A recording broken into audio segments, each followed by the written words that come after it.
Dos. What is up? Welcome to On the Chain. This is Jeff here with co-host Chip. You guys have waited long enough. What is going on today? Man, it's been a long time, Chip, since we were here enjoying. XRP holders have got some big bags out there. Now, Chip, one thing that you and I have talked about a lot, Ripple has no incentive to settle. I know you got into a Twitter battle today or yesterday. The SEC is dead wrong, and the IRS is delaying their $600 reporting requirement. Interesting. That and much more, Chip. Let's go. Welcome to On the Chain. Welcome, guys. Thank you for, hope everybody had a great holiday and looking forward to the new year. Jeff, this is actually, I think we have one more broadcast before next year. Is that right? One more. We have one more broadcast. Yeah, that'll be Saturday. That'll be the last broadcast officially of the year. And who knows? On the Chain can go totally away one day. Who knows? Never. Nobody knows. That's why we encourage. I mean, this could all go away. So support the channel, share it with people you know and like. Click the like button, click the subscribe, click that. You're sucking on like a lifesaver or a cough drop. I can tell it because you're like talking like this during the open. See, you got some nippets, says we're talking like this. You got some. You're talking like share. See, you're talking like share. Yeah. You're talking all the same. Gotta get a couple nippets, eh? Yeah, I got some nippets. I was like, on the chain. Like, dude, what's going on with your socket? Something's weird going on there. Anyway, guys, go ahead and drop where you're from in the chat. We'll put it up on the screen, but let's jump into it. There's a lot of cool stuff going on. There it is. Like, subscribe, click that notification bell so you know when we go live, if we go live. Because, Jeff, you know, it could all go away one day because Saturday's the last show of the year, and that's it. And then last show of the year. Season 3. And yeah, all that good stuff. But Jeff, I got to say that season 3 is coming up. You know, thank everybody for exceeding the 26,000 subscription mark. And just pretty sweet. 26,169. Man, something is up with the Twitters. If you guys didn't know, there's a Twitter outage. Of some kind. It's just like of some kind. We're not sure exactly what kind, but there is a Twitter outage. If you guys are experiencing issues with Twitter, give us a quick shout out in the chat. Also, let us know where you guys are tuning in from. We got SP from Abu Dhabi. What's going on? What's going on? Abu Dhabi. That's really cool. And Edward's wondering if you're going to show up in your smoking jacket. Not my smoking jacket. I've got a kind of a pullover hoodie today, but I didn't bring the smoking jacket today, but I was wearing it though. Let it be said that I was wearing the smoking jacket. It happens from time to time. Okay, let's go ahead and put this up here. And that is the wrong screen. What in the heck is going on, Jeff? What did you put up? I didn't even see it. Oh, it's the wrong screen. Is it this one? There we go. Hello. Let's put this one up. So here we go. Things being shared here. Our pal Gary Gensler someone's got to take his phone away from him. And or whoever's tweeting for him, it said, "This is Gary Gensler. 2023 is around the corner. If invest says .goals, but it's a typo. If invest something goals are part of your resolutions, but you don't know where to start, we have an intro to investing. What kinds of investing products are there? How do the markets work? What are the retirement plan options? Start here." Because, you know, that's kind of what you would always do. You trust Gary Gensler, who's looking out for retail. So he abbreviated investment, right? But he wrote out investing. He's a complete idiot. So this is that you're supposed to come in here and look how easy this is to use. What the hell is this? This is a complete. This is government. What's going this is government failure at its best. Like there's green and red and orange. I don't know what's going on this page. It's an introduction to investing, stocks, bonds, annuities, commodities, hedge funds. What the? Let's see. Let's go to. I have a feeling this is what Gary does all day. What are commodities? Future contracts or an engine? Weird. Nothing about digital assets, Jeff, which is weird. Not on their investor.gov. But you want to know how great? So @_Howard_X put together a little playlist for Gary Gensler. And I have to say, it's one of the most brilliant things I've seen in a long time. So there's Gary Gensler as Bozo the Clown. And here's the, you ready for the playlist? Oh, Number no. one, we have Stop Protecting Us, You Absolute Clown. Those are all, so all the songs. So Stop Those are all songs. by Gray Henson, Protecting by Mick Wise and John Skeward, Us by James Bay, You by Regard, Absolute by Dr. Traumatic, and Clown by Updog. So put together, it says Stop Protecting Us, You Absolute Clown. And there he is, the Absolute Clown. Brilliant, Jeff. Man. That's awesome. I have to tell you. That is awesome. He should send him that playlist. I think he would appreciate it. Well, they did tag him in the they did tag him actually here in the under his tweet. I don't think he reads any of those because all of them are downtrodden and all of them are like hate. Like, there's no one that says, God, right on, Gary. I was really worried about what I would look, how I'd figure out investing for myself. Thank you, you government clown. I have to figure out. Thank you for telling us and pointing us in the right direction, because we're so confused about invest. What does he say? He says invest if invest.goals. So he abbreviated it, but he put a period after it. It's just odd, Jeff. I'll be honest with you. It's just it's a complete oddity right there. It's weird, right? My phone. Oh, there it is. You got your phone. My desk was vibrating and I couldn't figure out where it was coming from. My phone. I can hear it. I'm looking around like there's no phone. Something's going wrong. That'll happen. That will happen. How's everybody doing? Hope everyone had a really nice holiday. And as we inch into 2023, Dude, how great was the holiday? We had 45-degree weather. It was cold. Yeah, it was 42. It was actually 41, I think, in the morning one morning when I got up to walk the dog, and I wasn't expecting that. I thought with shorts, and I was like, whoa. Hey, it was so great. Then this morning, it was like 70, 71. Yesterday was 70. Then you know what? Today it went up to 76, and it still seemed cool outside. It didn't even seem like a 76-degree weather, right? It was really strange. That was pretty odd. That was an oddity. So I was kind of thinking, like, what is SBF up to? Sam Bankman-Fried, he's chilling in one of his parents' mansions that were bought with your funds, whoever you are out there that lost your billions of dollars, part of the $1 billion loss. And somebody put together a clever video, Jeff, and I thought we should play this because this is done kind of in the style of Simpsons. Hey, what's up, James Rule? Of course, James Rule, if you want to see him on the show, he was on our 2nd anniversary extravaganza featuring, we were celebrating the SEC v Ripple 2nd year anniversary. The 3rd year anniversary will be some giant meetup, December 20th. Mark it on your calendars. We'll be doing it someplace. We'll figure that out. I think all the content creators should get together and figure out where we should have that, and let's have a big party, right? 3rd anniversary. Here's levels off madness. Gensler going around hitting crypto investors with a sack full of Bitcoin. Saying Gensler, don't play that, homie. So there you go. Let's put this up here. Hi, our one and only listener from Nebraska's on. Brett. That's okay. We'll take it, man. So this is kind of like, this is Sam Bankman-Fried, done kind of in the style of The Simpsons here. And Jeff, he's got a message for us. And you know what? A little foreshadowing here. I'm pretty sure he's sorry. Let's listen in. Hey, hi. I'm SBF, founder and CEO of FTX. My accidental theft of our customers' life savings to create a giant overleveraged Ponzi slush fund for myself is a tragedy that should have never happened. And to all those affected, I want to say I am deeply sorry. I'm sorry. He's sorry, Jeff. I'm sorry. Sorry. Send more funds to Alameda? Yes. Oops. Sorry. Oops. Click. I'm sorry. What the? Sorry. If you deposit it, I donate it. You in? A giant billboard. I'm deeply sorry. Sorry. Oopsie doopsie.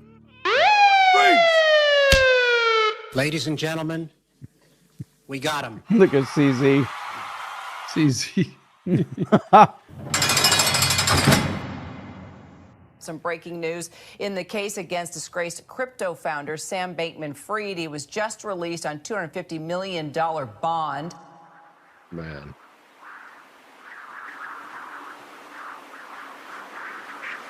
sorry.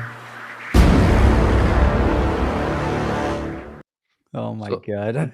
Now the best part of this here. First of all, he's playing video games, but this giant billboard that says "You deposit it, I donate it." You in? You win. And then look at where he is in his Toyota Corolla, so that we were supposed to believe that was his. Okay, gotcha. Whatever. You know, he's. If only people understood. This one right here is fantastic. Here he is.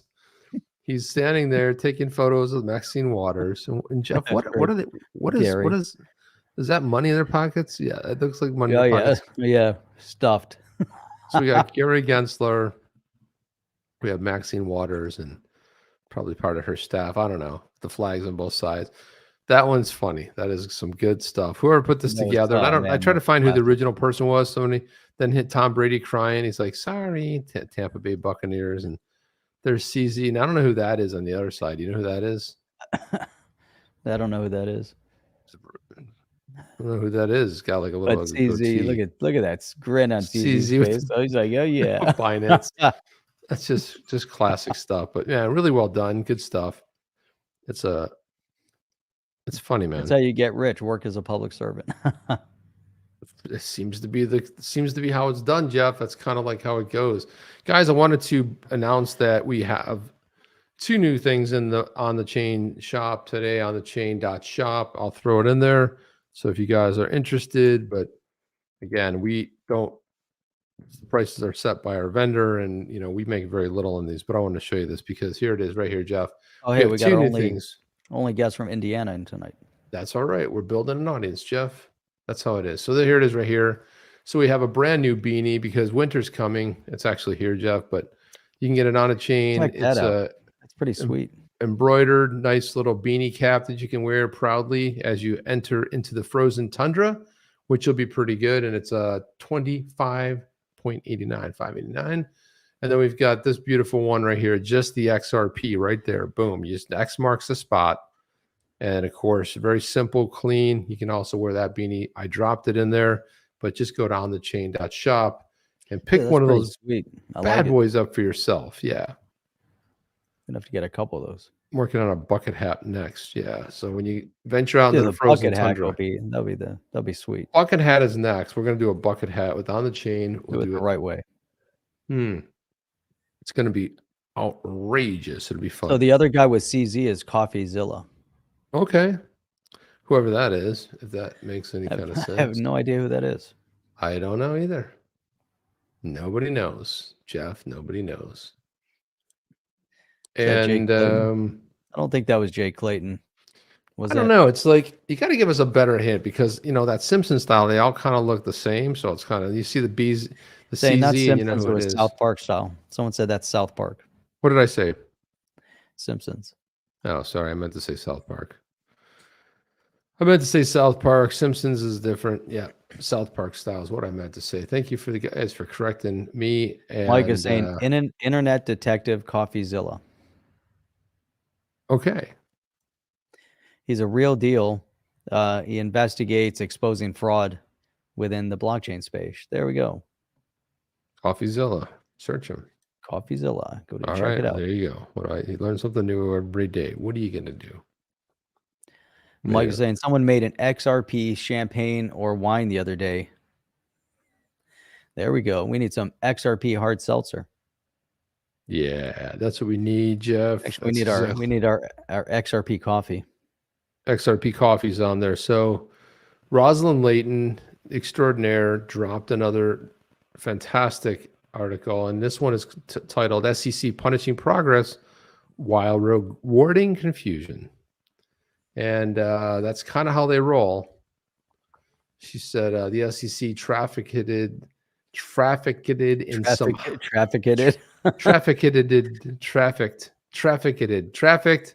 some high visibility, low enforcement, like the hyped fine against Kim Kardashian, because that made the news, Jeff. And then regulators sometimes use headline grabbing to send political messages and to demonstrate their value to stakeholders. The agency's been on an enforcement tear of late, eager to bash any and all crypto assets, even those which play by the rules. But that's part of the thing, Jeff. The rules are kind of murky. While SEC Chairman Gensler tells innovators to come in and talk to us to find out what the rules are. Companies are getting hammered for doing something that nobody knew was absolutely wrong. Sadly, the egregious effort has deterred the innovations that investors want. For example, look at Grayscale, Ripple, Robinhood, and Coinbase. And goes on to say the SEC should work with the industry to get it right. They should. However, But they won't. The SEC should, but however, would work with the players trying to get it right in the advance of this substantial offering. Yeah. Could you imagine if they did? What a game changer would be if the SEC said, "Hey, why don't you come in and we're going to talk to all of you guys and we're going to learn and we're going to try to help, facilitate some regulation. We're going to try to help facilitate and lobby the congressional representatives in Congress to actually sit down and draft some positive legislation to avoid this whole, murky situation of enforcement, the enforcement effect." Yeah, I mean, the thing is, she goes on to say a no action letter provides some assurance that the advisor does precisely what is laid out to the staff. The activity would not result in an enforcement action. The well-established crypto participants are, in good faith, trying to engage with the staff, and for some reasons, none of us, Jeff, understand that process is too slow, cumbersome, and yet to bear fruit, it needs to be faster for sure. And some markets are moving at lightning speed. Regulators at a snail's pace. There will never be a meaningful clarity or protection unless the SEC does the minimum to publish the rules in advance. But of course, their job is not to publish rules, Jeff. Their job is actually to enforce rules, and they're enforcing stuff. And what are they really enforcing? I don't know what they're enforcing. What are they enforcing? Grayscale, CFTC works for me, but not for thee. Grayscale Investments, the world's largest digital currency asset manager with $15 billion in assets under management, holds the tokens underlying the investment vehicle in cold storage. Who wrote this article? Rosalind Layton. Huh. She's number one in this. I don't think we've ever missed one of her articles. No, I mean, this one is, she's hitting so many, really key points here. And I think this is important. If you look at what's, if we think about how the current administration, the current regime over at the SEC under Gary Gensler, how they're trying to handle things, and then you do a comparative with that article on what you're saying, there could have been a much better outcome with the SEC, but on the other token, as we move into this new Congress, I think, let's hope that we start seeing some accountability, because that puts, a number of these appointed leaders, not non-elected officials, onto the chopping block. What do you think, Chip? Is Gary Gensler's career at the SEC on a chopping block? I think so. I think he's about to be thrown over, but I think he's become a big liability, especially to the Blue Party. I think he's.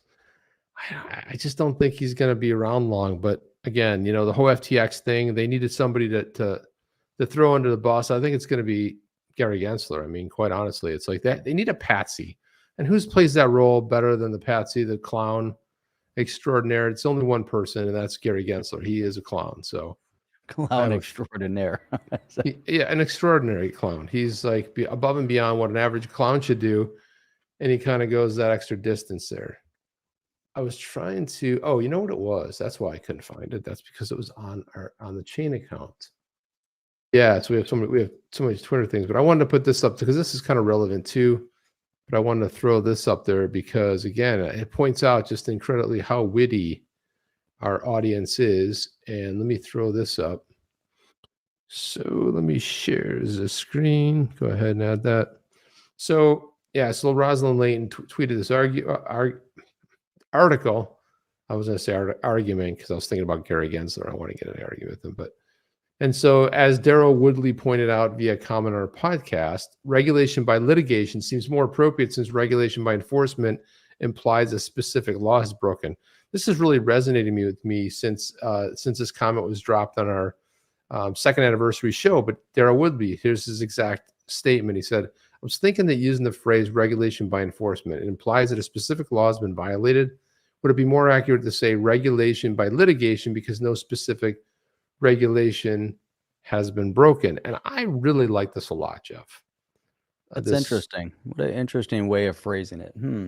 Because enforcement, you're implying that they broke a law. Something. Yeah, what are they enforcing? There's no rules, so you're just making it up. So you're really not enforcing something that's been violated or broken, as Darrell had alleged here. And I like the idea of enforcement by litigation. So let's see, we'll get enforcement if we just go sue somebody, and that's what they did with Library. And there's a big hearing coming up on that. And then of course, obviously, we have Ripple here, but I think that's really well said. So just thought I would point that out. And then back to the Rosalind Layton one. I like that one. That was good. She gets into it here. She says, the more egregious example is the SEC's lawsuit against enterprise blockchain Ripple over its use of the XRP token in its cross-border payment software product for banks. The legal theory at the core of the SEC's case is a microcosm of its sweeping argument that all crypto assets are securities. It argued from the start that all sales of XRP are investment contracts in Ripple, even if sold on the secondary market by token users with no knowledge of the company's existence. Ripple countered that XRP is a commodity on a decentralized ledger that anyone can use or own or trade, and their efforts have little to do with its value. That's really poignant.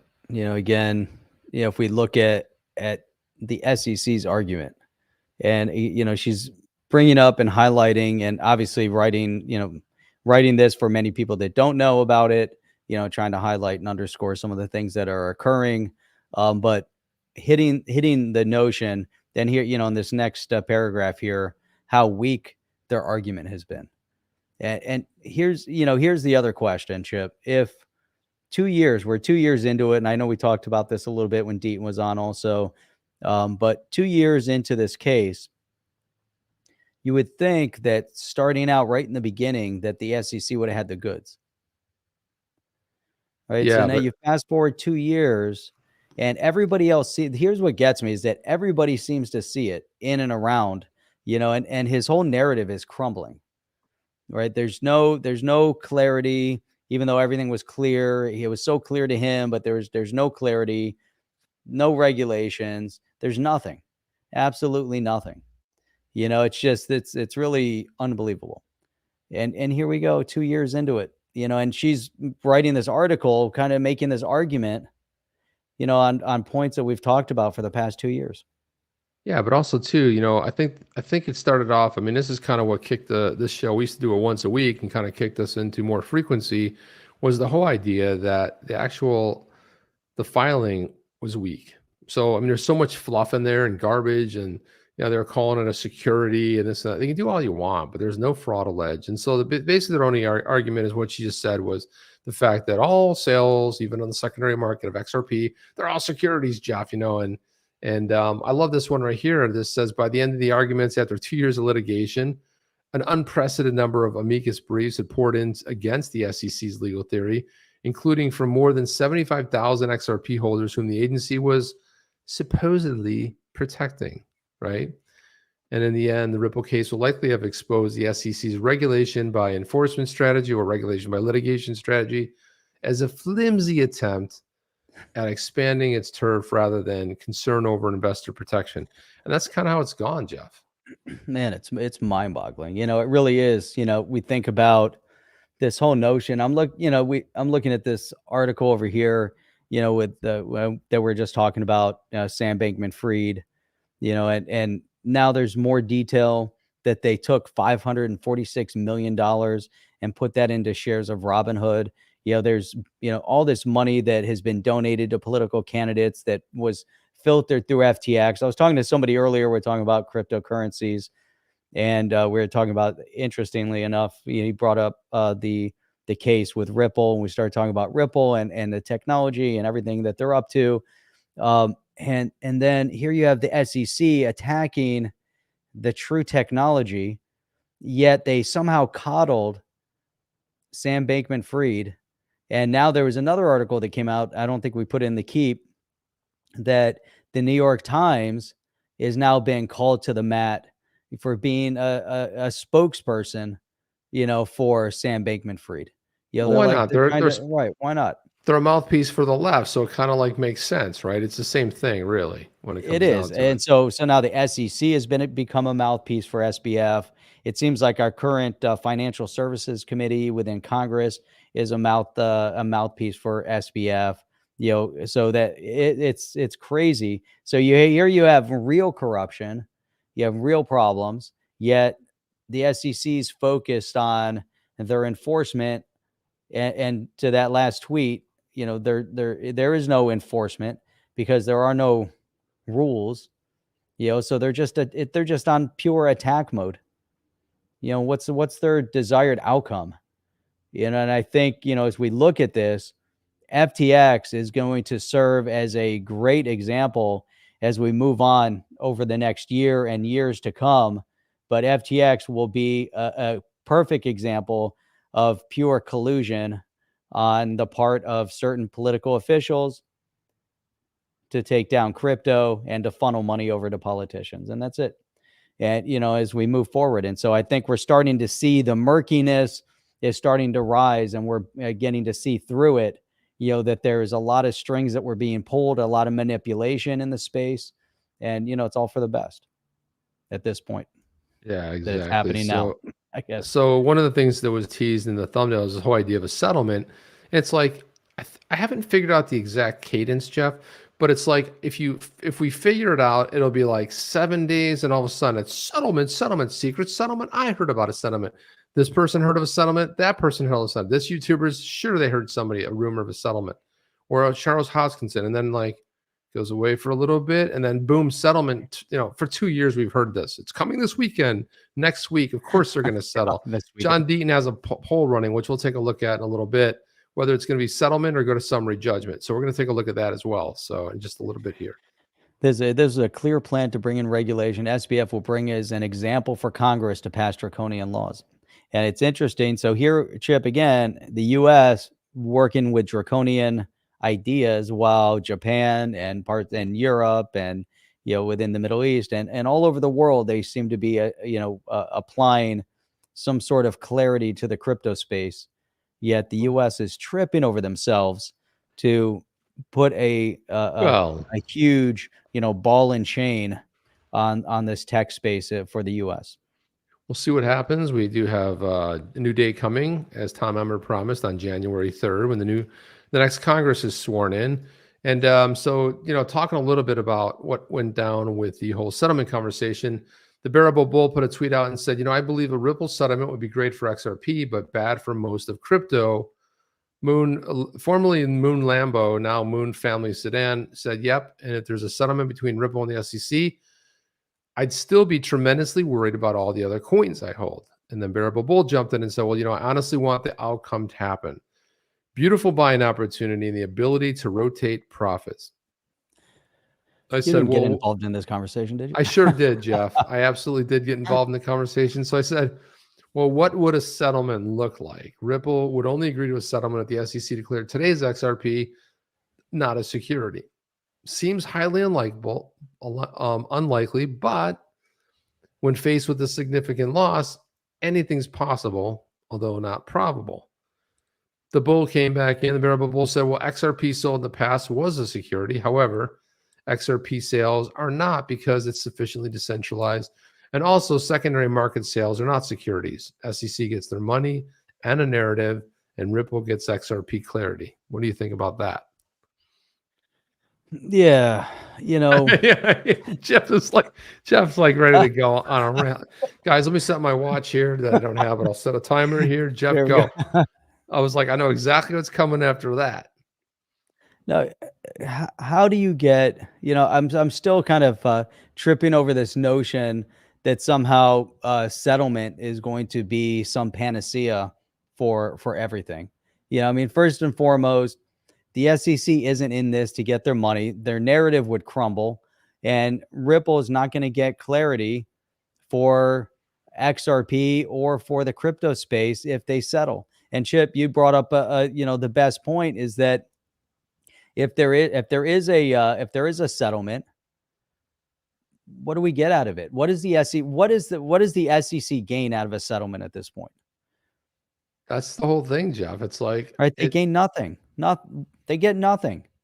You know, well, Gary Gensler isn't going to settle. Gary Gensler is going for the victory, right. and Well, he's going to bring it as far as he can bring it. so this is the Bearable Bull, the whole thing that John Deaton brought up, which was split the baby, right? So, and the narrative would be that, well, they get to levy a fine because the SEC will say, hey, the early sales of XRP, it wasn't quite decentralized yet, but they'll fine them, right? But again, is Gary Gensler and the SEC willing to say that today's XRP is not a security that's properly decentralized? Even though we played that video the other night with Gary Gensler talking about that at MIT, which was basically Hester Peirce's safe harbor, which he never read because it was kind of take off what he had already said.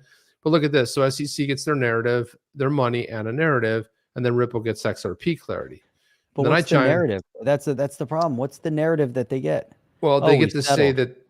Well, they get to say that what they actually get to say is that they were able to get the fine. So it's like, hey, we brought down the hammer because they sold a token, a digital asset was a security. And like, what about now, Gary? Don't worry about now. But the thing is would they be willing to say that today's XRP is not a security? So Ripple gets XRP clarity. So I chimed in and said, in a perfect world, yeah, absolutely. Do you think the SEC would agree to that, set a precedent for a decentralized token? It would make it difficult for the SEC to go after other tokens and destroy their enforcement by litigation strategy, right, Jeff? Right. So what would happen to other tokens in the space? That would be it. Could you imagine? It just wouldn't make sense, for the SEC. I just don't believe it. And it does destroy their narrative. It destroys everything that Gary Gensler's mentioned, referenced, what he talks about, what he believes. I would almost have some, semblance of positivity towards settlement if we didn't just see what happened to Library. Yeah, but I mean, yes and no. But I mean, the thing about Library was it's not in the Southern District of New York. It's not in a federal court. It's also a smaller one. But yeah, you're kind of rolling the dice, right? So it's based on, when it goes to a summary judgment, it's based on the attorney. And this whole idea that the SEC, so Bearable Bull came back in and said, well, I do. So this is what his argument is. So I said, I do because Ripple's one of the few companies that's been very compliant. In 2 years, the SEC's found nothing negative. Again, Jeff, let me ask you, do they care if they've been one of the most compliant companies in 2 years? They don't care. And they have been, they've been compliant. They've presented everything, but yet the SEC doesn't care, because if the SEC cared, they wouldn't have filed this lawsuit 2 years ago. Or they would have filed the lawsuit 2 years ago. Yeah, and we have to remember, it wasn't under Gary Gensler that the lawsuit was filed, but he did take over shortly thereafter, and so he must have been already brought up to speed before he took power that that these things are about to happen. So he's not the one who launched it. However, they could have finished it. They could have said, "Look, hey, let's settle." They could have, yeah. Let's come to a settlement. They could have done that 2 years ago. So why go through this whole escapade? 2 years in, spend, who knows how many hundreds of millions of dollars of taxpayer dollars they've spent to do this, right? Ripple spent over 150 million. So, we have $500 million spent on a lawsuit. Oh yeah, no, now we're going to settle. Yeah, we just want to see how long you're willing to go. That's all. And the Bearable Bull goes on to say the same won't be said for ETH or exchanges. For example, if the SEC goes the distance and loses, then it's over for them. I also don't believe they want the email seen. So I said, the SEC loses with the settlement. All any project would have to prove is that the token is decentralized today. So sure, the SEC could go back and find a project for early sales, but the jig would be up at that point, right? So it's like, no matter what, they do a settlement.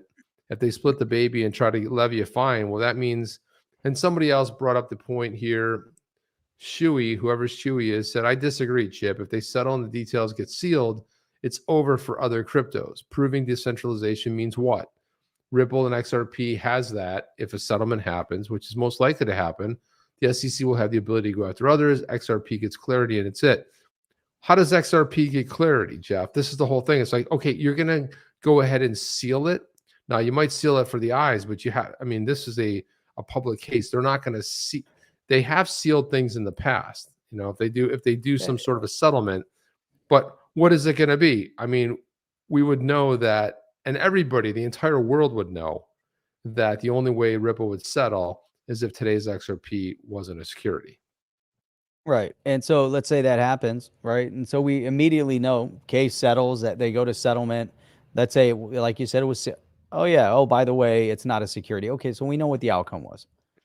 So here's the, in my estimation, the possibility of there being a settlement, or at least nullifying the entire case, which would take an act of Congress. So we're going to have a favorable House, but we're not going to have a favorable Senate.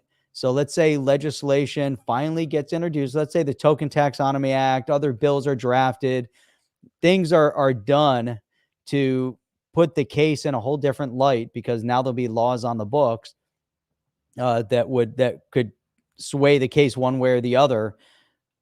But it's going to take an act of the full Congress. So let's say it goes through the House, gets pushed to the Senate. Does the Senate have the fortitude to then pass that bill? Or is there going to be so much animus between the blue House, the blue Senate, and the red House and the blue presidency to not pass the legislation all the way through? So again, it goes through the House, gets to the Senate nullifies it. That's it. It dies there. They can bring all the hate. Yeah, you want to see hate for Gensler unleashed. But Jeff, this is important right here. Everything over on Twitch says, looks like I would still be solo on Twitch after we settle, which is a good possibility. I mean, that's always a good point. But I mean, hey, you know what? The other night though, there was someone else on Twitch. So if everything was on Twitch the other night, we would have had 2 viewers on Twitch. How cool is that? Yeah, but not at the same time. It's like Superman, right? Superman It's and Clark not possible. Kent. It's not going to happen Probably at the the same same person. time. It's just a different time. So, how about Toomey leaving the Senate to retire? The Senate has no pedigree to add anything good to crypto law. Well, let's not give Toomey so much credit. Toomey has been somewhat of a disaster. Okay, yeah, his crypto stance has been good, but let's not give him a credit. And all of a sudden, he was kind of a coward of not running. And what did we get? We got a vegetable in Congress. That's what we got. We got somebody who cannot put 3 words together, which is slightly worse than the other person living in that big giant house on the hill, White House on the hill, that can't put 4 words together. So stringing together a sentence. So there you go. And Toomey's trying to push all this stuff through at the last minute, like trying to be something, go out as a hero. No, went out as a 0. Not a hero. Alchemist, all the dollar doomers have left are the same scary stories they've been telling themselves for over 15 years. Peter Schiff still has his dead pirate booty, though. There you go. Yeah, well, Sir John says, you Americans should elect some people, sane people in the houses, not dinosaurs. Yeah, well, if all things were considered and fair and everything else, I'm not buying the same people get elected for 30 years. I'm not buying people that have destroyed cities and states and everything, just somehow just magically get elected. Let's put it that way. There is something quite wrong with that. Michael's wondering, he's curious, why does the market always crash when you guys are live? That's because everyone's so busy watching On the Chain. And no one's paying attention, man. I mean, no one has time to buy. It doesn't always crash. I mean, always is a strong word. Always. I mean, we go live on Saturday morning. These markets aren't even open. Come on. For the most part, I know crypto's 24/7, but what markets are we talking about? All right. XRP, unbearable. Bulls are the worst, by the way. I don't necessarily believe this. So I basically said, we know the only condition Garlinghouse said Ripple would settle would be the SEC declaring today's XRP not a security. What would be the point of settling without that condition being met? What incentive would Ripple have to settle? None, Jeff. And this is why everyone's like, oh, settlement. But Brad Garlinghouse stated several times the only way they'd settle is if the SEC declared today's XRP not a security. Oh yeah, that's right. But we're going to settle this weekend, right? Tomorrow, right? Tomorrow. Hey, listen, Jeff, one of the bets I would be 24 hours. I've lost some epic bets. I've won some epic bets in my life. The one I would be most proud of losing would be a settlement. Is it going to happen? Is the SEC going to say today's XRP not a security? Nope. I don't see that, Jeff. I don't buy it. Not buying it. It's just not in the cards. I don't see it happening. Don't buy the bridge you're selling, Chip. Catacomb leases, I think their jig long term is up, although Gary Gensler's direction is taken. That said, with their fine with 50% of something instead of 100% of nothing for however long they can stretch this out in the future. Well, maybe, but who knows? Who knows? Michael Atu is saying Sam told his prison inmates that Gary was only the caretaker at MIT. So what's going on, guys? Someone gave him, I forgot who it was, but it was somebody that spent some time in prison. Oh, you know what it was? It was that, I can't think of that guy's name. He went away. He ran a pharmaceutical company, but he went to the big house for a little bit. Michael something because of an S. Anyway, he had some good prison advice for Sam. He says, if I was Sam Bankman-Fried, I wouldn't be playing video games. What I would be doing was I would be learning rap culture.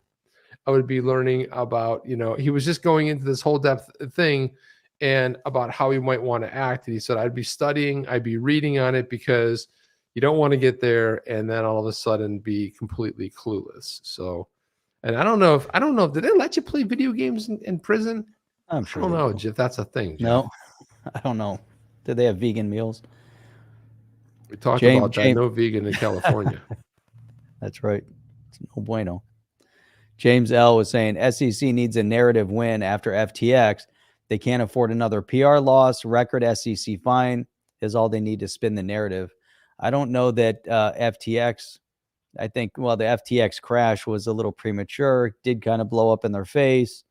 But Jeff, when we talk about egregious, so Sam Bankman-Fried took $546 million purchase for Robinhood shares. But I want to go down to this one section here. So he borrowed $491,743,563.39. But if you go down to right here in the affidavit, Fried says the loans were not all taken at the same time. Well, that makes it better, Jeff. I mean, it's not like he took it all at one time. It's like, oh, we feel so much better now. Oh, yeah, it's not so bad. He did it over a period of time. He lost his money. Compromise funds over a period of time. It's like not all at once. It was like I didn't do it. It wasn't a one-time bad decision. We have a track record of bad decisions. Yeah, sorry. So he said the pair took out loans for Alameda Research. That basically, so it's $316 million and $35 million on April 30th of 2022, so earlier in the year, and then $175 million and $19 million on May 15th. So back-to-back months, in April and May of this 2022. 2 weeks apart.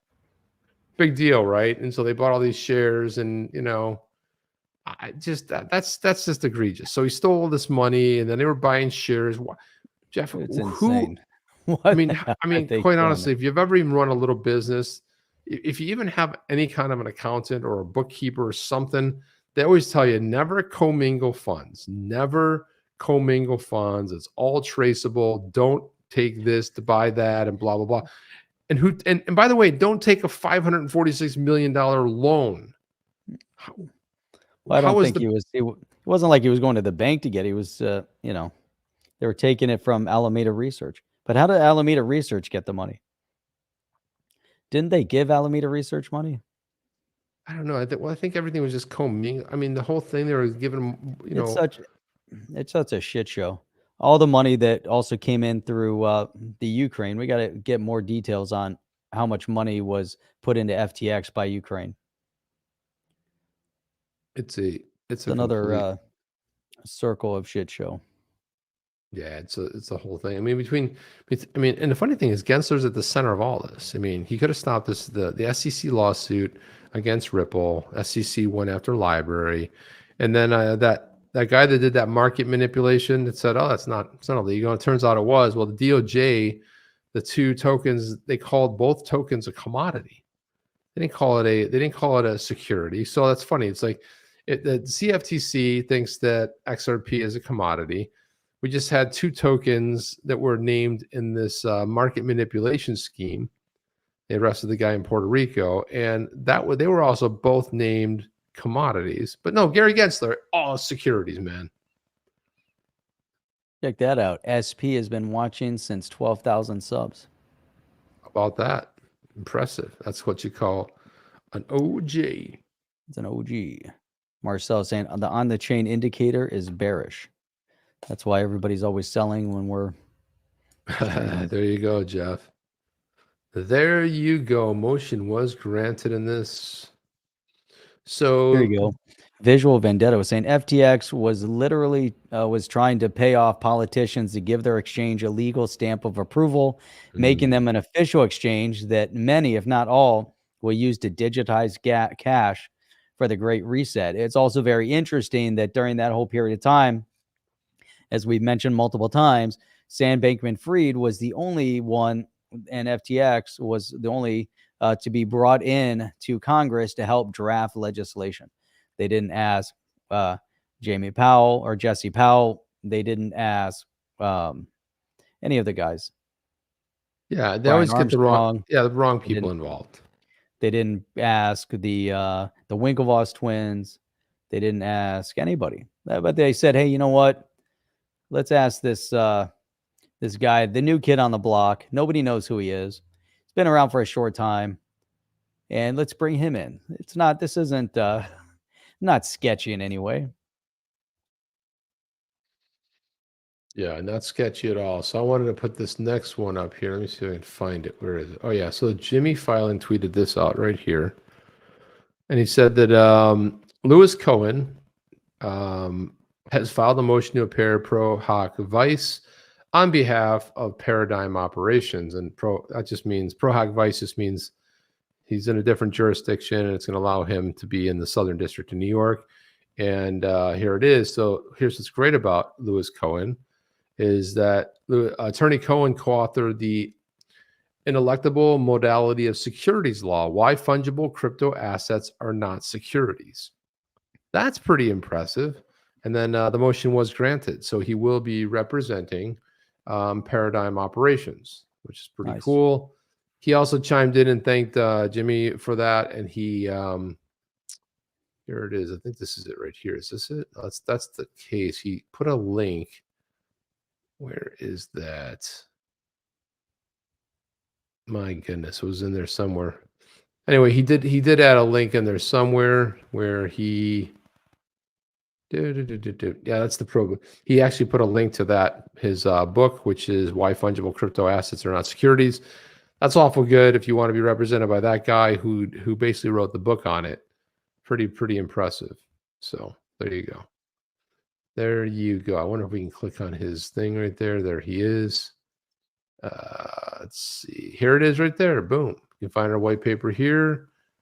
Grab a cup of coffee, perhaps a tasty storage shake, and dig in. We'll welcome your feedback.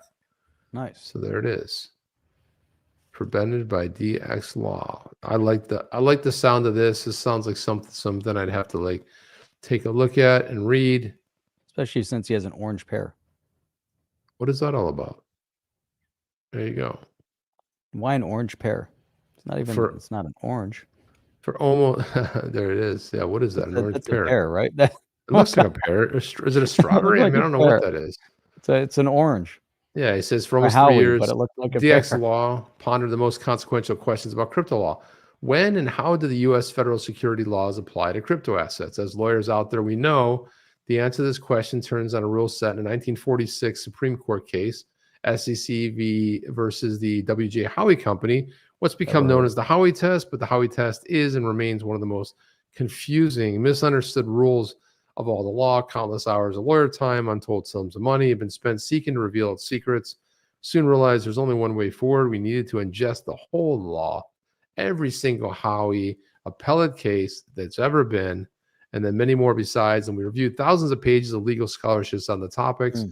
And then candidly, we hope that we would be able to share the fruits of our labor with all of you in better times. And the events of the crypto asset space over the last few days have shocked, distressed, and disappointed almost all of us. And at this early stage, we can't even say what we've seen the worst of it. And that was back in November. It's a pinned tweet. He said, yet in some ways, exactly the right time to release the output of our work. We're blessed to live in a nation of laws. The proper application of those laws is essential to our ability to deal with the kind of disruptive events we've been living through. How we may often feel like a riddle, but it's one with an answer. And ultimately, the law has nothing more than our collective understanding of how people in a civil society should order themselves. Today, the DX Law family proud to present what we share our labor of love and our new paper, The Electable Modality of Securities Law, Why Fungible Crypto Assets Are Not Securities, will help bridge some of the gaps we are seeking. So it does look to be pretty impressive, especially if they look through every one of the every appellate court case that's used the Howey test. Sounds like they've done the research. We'd have to read their paper and see. Maybe they didn't. They're like, oh, this is horrible. But it sounds to me like some incredible work is being done. They wrote a lot in those tweets to get to the point that they were promoting their article. It's a lot of tweets, a lot of words. Well, no, I mean, the whole idea is that, you gotta. I could have just said, hey, read the article. No, I think, oh, look right there, Jeff. There you go. Well, there he is. See, that's what they were drinking while they were writing the article. It's been a long 3 years, friends. Damn right it has been. But I still don't see where the article is. I'm like, here. But I don't understand, he keeps talking about how murky it is and the riddles and all this stuff. I guess we'll learn it when we read it, but it seems like, that the tenets of the Howey test are pretty straightforward, but maybe not. If you apply all four. Let's just see. Holy cow, Jeff. This is some light reading here. 179 pages. All right. Wow. You read it and let's review it. Look at this. Saturday. Look at this. They've got every case listed here. That's amazing. This is real research. This is pretty solid. Now, is this the person you want representing? Really great point. What a great point, though. He went back and looked at every case that used Howey, and to see the outcome. What a good way of looking at it. And then it's gonna be interesting. Yeah, that's gonna be a lot. That's a lot of reading, Jeff. But send that over to an attorney that we know or two. Have them read it, and then let's see if they'll come on the show and talk about it. We do know a couple, but why don't we just get him on the show? He can talk about it. He can kind of go. Oh, it'd be even better if he'll come on the show. Man, that'd be brilliant. Let's reach out to him. Let's get him on the show and have him talk about. We'll have to read through some of it to have him come on, but let's reach out to him. That'd be amazing. I want to hear about this research and to get some feedback from him also, because he'll have kind of a good methodology of looking forward to say, hey, here's how it's been applied. Here's how it's being incorrectly applied at this point. Here's what Gary Gensler is tripped up on. Here's how he kind of foresees taking the culmination of all those cases. How does he see that impacting this case over the past 2 years and moving forward? Exactly. I'm going to reach out to him right now as we speak. While we're live. Tell him we're live streaming right now talking about him, and we want to invite him on. Hey, what's his name? Lewis Cohen. Maybe he's watching. Maybe Lewis Cohen is watching right now. What's his law firm? DLX Law. DLX Law. D as in David. DLX Law. And you said his name was Lewis? Yep. Lewis Cohen, DX Law. Or DLX Law. Yeah, DLX Law. Man, that'd be great. I think people would really appreciate that. That'd be really amazing. I am looking forward to that. So while you're doing that, so there's some really cool stuff going on over in China, Chip. Such as? Why is this even in our... How did this make our keep file? Somebody put it in there, Jeff. China to launch first national digital asset marketplace. We had a goof on it a little bit, Jeff. While trading digital collectibles has been popular amongst Chinese collectors through a heavily regulated marketplace, this is the country's first official foray. You know what? I think I like the idea of the non-official NFTs. As soon as you get to the official NFTs, you're going to have a problem. I wonder what they're tapping their NFTs with. A ceremony celebrating the launch of the marketplace will be held in Beijing on January 1st. And that's coming up right away. That's like in a couple days. Platform is going to be run by a trio of state-owned and private entities. already. Hey, Chip, do you want these NFTs? If you buy it, I can't wait to have them, Jeff. No, don't have it anywhere close to your computer. Man, China Technology Exchange, art exhibitions, China, both of which are government backed. Really? I didn't know that. I didn't see that coming. And Huban Digital, a private company, according to a report by Chinese state media outlet China Daily. Wow. The platform's underlying blockchain is called China Cultural Protection Chain. I don't know. I don't know. I don't even know how I think about this. The fact that the CCP is somehow involved in rolling out NFTs, they're going to be rolled out to the masses and potentially the masses all around the world. Digital artwork is also traded on closed, highly regulated platforms as opposed to open ones. Earlier this month, a Chinese court ruled that digital assets have similar property rights to items sold on e-commerce sites, which was seen as a major milestone in their protection. That's really interesting that a court ruled that their digital assets have property rights. I wonder what their courts think about the property rights of all the trademarks and copyrights that they infringed. It's so funny. They have these really strict rules, but hang on a second. The government's going to put out their own NFT platform. Well, I guess that's okay, Jeff. I mean, that's what I thought. I found so funny about that. It's like, yeah, I mean, what the hell? I mean, it seems to be okay. It's just the government's NFT version of it, right? So it's the CCP version. Yeah, nothing to see here. It sounds okay, Jeff. It sounds totally legit for me. I mean, completely legit. Visual Vendetta. I have XLM way oversold on the daily. There's got to be a pump soon for XLM, at least on the daily. XLM. I know there's a lot of people that like XRP have XLM. It's kind of like the yin to the yang. The yin and the yang, XRP, baby. XLM. Stellar's going places too. Stellar's interesting. Stellar is interesting, yeah. So yeah, and they've been doing there's been some interesting news as of late too. But Jim Cramer told the SEC to sweep crypto markets.